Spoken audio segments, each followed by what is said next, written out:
сега бягат тези на ЦСКА и феновете.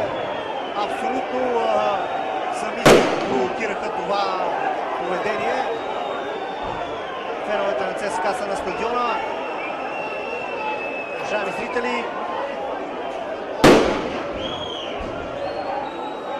влезнаха да се саморазправят червените фенове. Побегнаха. Сплашени футболистите на Аждот. Мисля, че драма се случва тук на стадион на Българска армия.